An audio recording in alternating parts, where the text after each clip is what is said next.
উনি এসে আমাদের দলের হাল ধরলেন এবং এই দলকে ঐক্যবদ্ধ করার চেষ্টা করলেন এবং আপসীনভাবে দীর্ঘ 9 বছর সংগ্রাম চালিয়ে গেছেন এবং সংগ্রাম করে উনি এক পর্যায়ে সফলতা অর্জন করেছেন। তার নেতৃত্বে স্বৈরাচার সামরিক জান্তা এরশাদের পতন নিশ্চিত হয়েছিল 6 ডিসেম্বর, আপনারা জানেন, 1990 সাল।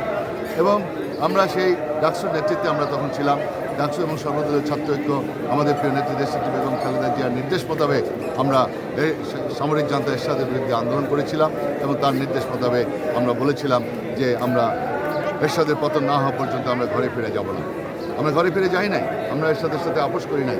দেশনেত্রী বেগম খালেদা জিয়ার সেই আদর্শ নির্দেশ আমরা অনুসরণ করে আমরা কাজ করেছি এবং আমরা সফলকাম হয়েছি।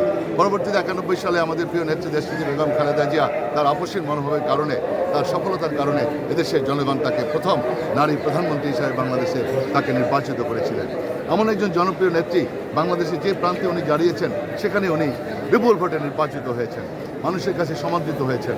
সকলে আজকে এই জানাজায় প্রমাণ করেছে এদেশের মানুষের যে তার প্রতি ভালোবাসা, তার প্রতি শ্রদ্ধা, সেটা প্রমাণ করেছে লক্ষ কোটি জনতা জানাজার মধ্য দিয়ে।